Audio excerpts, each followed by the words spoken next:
प्रधानमंत्री की सुरक्षा को आप जानते हैं अक्सर एक अभेद्य किला कहा जाता है। बिल्कुल, एक ऐसा किला जिसकी कई परतें हैं। हाँ, और आज की डीप डाइव कमीशन भी यही है, इन परतों को खोलकर समझना, इसके पीछे के कानून, लोग, प्रोटोकॉल, तकनीक।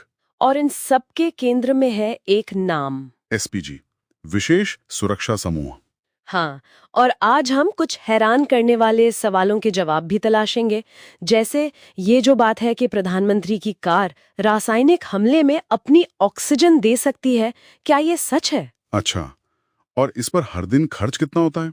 चलिए इसका भी पता लगाते हैं।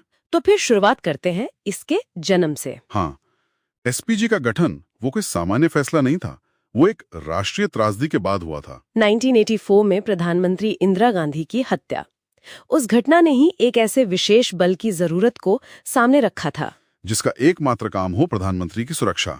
और इसकी बनावट में एक बहुत ही खास बात है। क्या? एसपीजी गृह मंत्रालय को रिपोर्ट नहीं करती, वो सीधे कैबिनेट सचिवालय को रिपोर्ट करती है। हो, तो इसका मतलब है कि ये सामान्य नौकरशाही की उलझनों से पूरी तरह मुक्त है। बिल्कुल, और यही इसकी सबसे बड़ी ताकत है।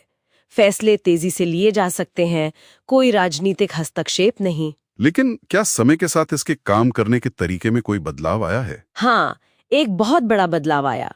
2019 में एक संशोधन हुआ था। अच्छा, उससे क्या बदला? उस संशोधन ने एसपीजी के सुरक्षा कवच को उसे बहुत सीमित कर दिया।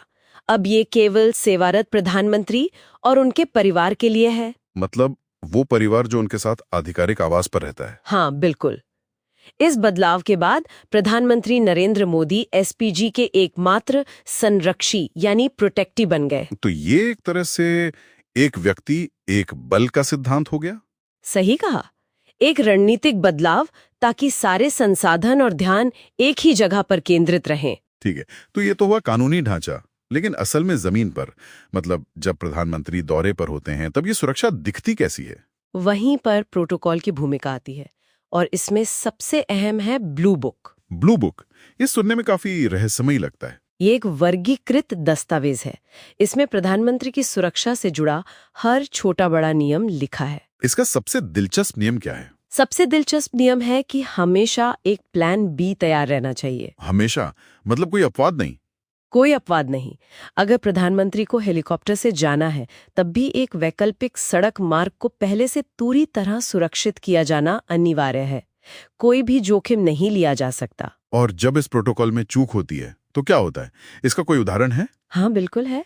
जनवरी 2022 की फिरोजपुर घटना। ओ हाँ, वो घटना तो काफी चर्चा में रही थी। वो घटना केंद्र और राज्य की एजेंसियों के बीच समन्वय के महत्व को दिखाती है। एसपीजी प्रधानमंत्री के सबसे करीबी सुरक्षा घेरे को संभालती है, जिसे इनर कॉर्डन कहते हैं। लेकिन बाहरी घेरा और रास्ते की सुरक्षा? वो राज्य पुलिस की जिम्मेदारी है।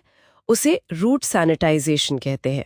फिरोजपुर में इसी समन्वय में एक बड़ी चूक हुई थी। तो एसपीजी कितनी भी सक्षम क्यों ना हो, वो राज्य एजेंसियों के सहयोग के बिना पूरी तरह प्रभावी नहीं हो सकते। बिल्कुल सही, ये एक टीम वर्क है, और उस दिन टीम वर्क में कमी दिखी, जिसके परिणाम गंभीर हो सकते थे। कानून और प्रोटोकॉल तो अपनी जगह है, लेकिन जो बात इस सुरक्षा को सच में अभेद्य बनाती है वो है इसकी तकनीक। हाँ, अब आते हैं सबसे दिलचस्प हिस्से पर। चलिए इस तकनीकी किले के अंदर झांकते हैं।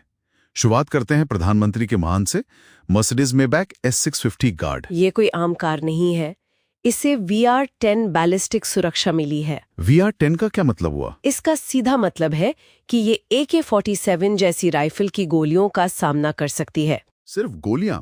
मैंने पढ़ा है कि ये विस्फोटकों से भी बचाती है। हाँ, और यही इसकी सबसे बड़ी खासियत है। ये 2 मीटर की दूरी से अगर 15 किलो TNT का धमाका हो तो उसे भी झेल सकती है। अविश्वसनीय है।